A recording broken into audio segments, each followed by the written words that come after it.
Well, hello there. Hello, today we talk about the 50mm focal length and why is it not so nifty anymore.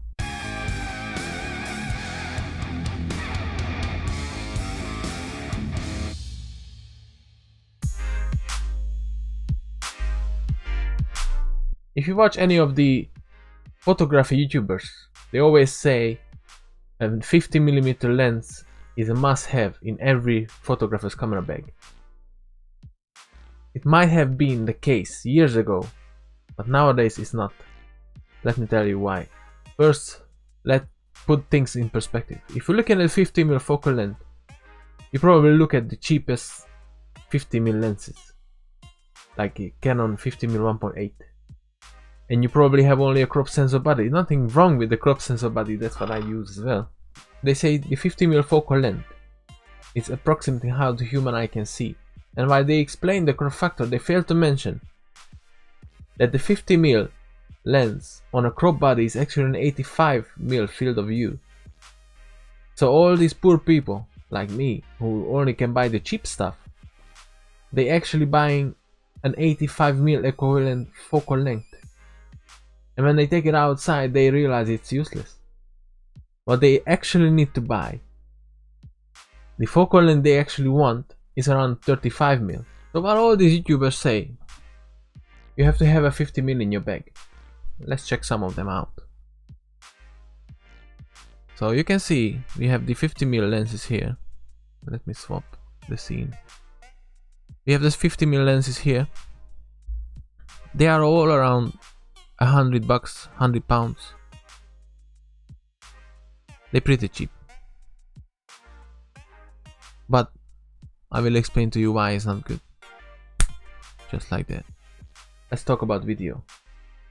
For video, this lens have a very low aperture, 1.8, and it can produce very nice shallow depth of field. But what you need to take into consideration, the focus motor is a little bit slow, there is no image stabilization, the focusing itself is quite loud in all these cheaper lenses. Also, if you talk about video work, you need to think about the space you have. Right now the camera is about 1.5 meters away from me, and we are only 18mm setting, so you can see I'm properly framed up with my background and stuff. But what happens if I turn it to 35? I just only change the cameras in the same place. I only change the focal length to 35mm. This is what they say the field of view of the human eye, approximately. So if you would sit on the same place as the camera, you would see me about like that. And now let's turn it to 50. The camera is in the same place, the distance is the same, I just focused in the lens. So you can see it's very tight compared to the other version. So what's the point? Let's open it back up because this is claustrophobic for me. That's more like it. I need space. I need space to breathe. So if you want to talk about the other aspect, a photography aspect, the 50mm lenses are literally useless outside. You need such a huge space, huge distance to get a proper frame if you want to take street photography. The only place where you can actually use, and you have to use or you want to use them, is portrait photography. For portraits, the 50mm 1.8 is decently sharp, focus is quite good, and it can handle low light situations properly.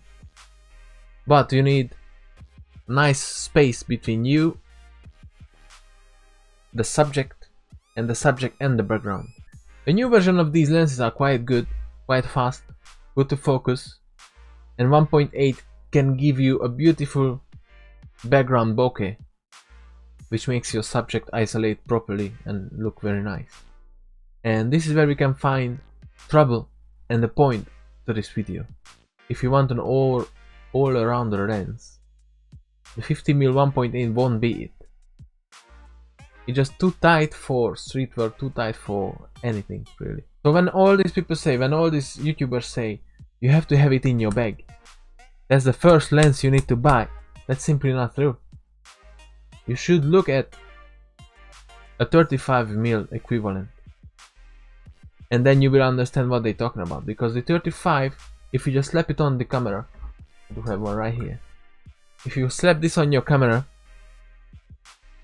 you can go and do your stuff outside, everywhere, just with one lens, and that will be enough for all day. So what we're talking about is the lens is almost only good for portraits. But if you want a lens just for portrait, you should look at the 85mm 1.8, which provides you and gives you a nicer background blur, and the quality is just much better than the other one.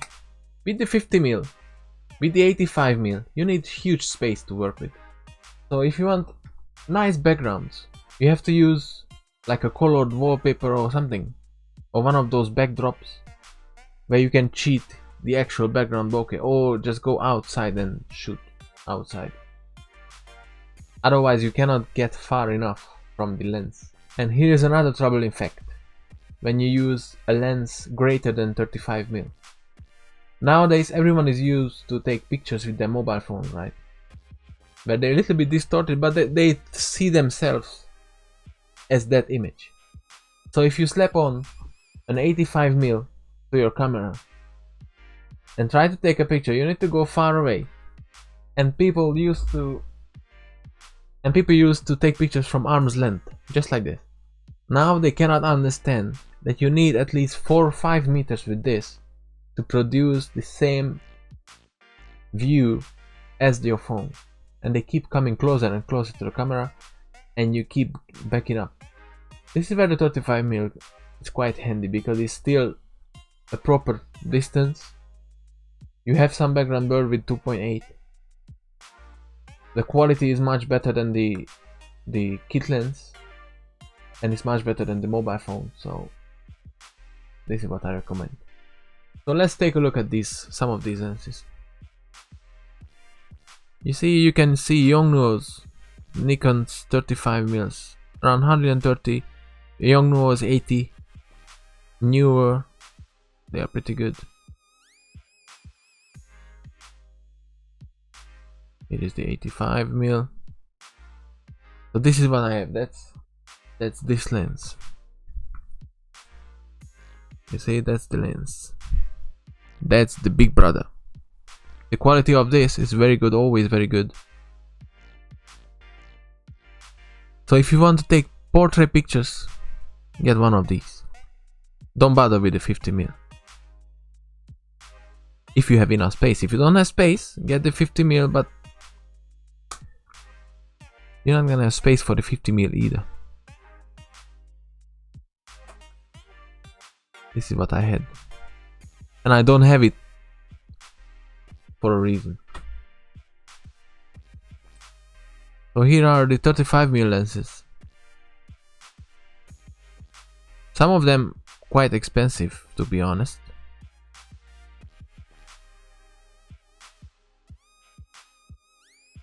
I cannot even see my own. Oh, there it is. That's what I currently use. This is very handy. An awesome little lens. And it's more practical, easier to use. It has stabilization, silent motor. So it's virtually the perfect starter lens, if you can afford it. If not, you can go for a 24mm. If you want portrait work, nice lens for portrait work, you should look at the 85mm lenses. Those are just simply much better than the 50mm.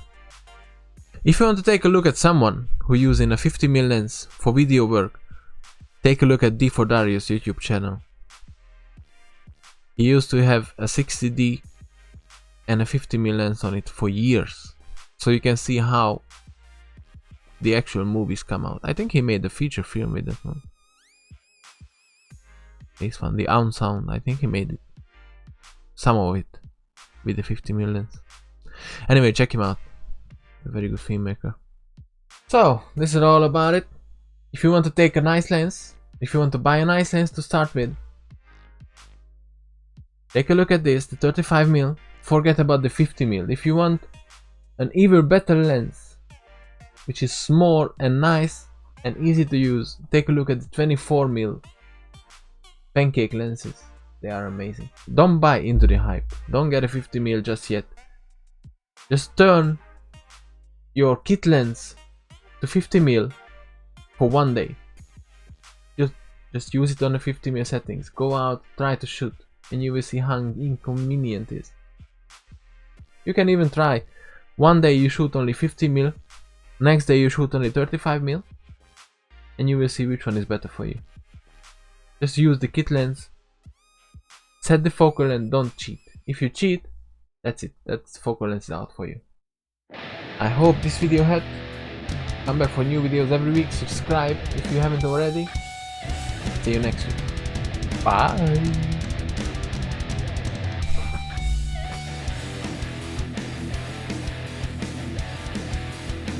So in conclusion, 50mm.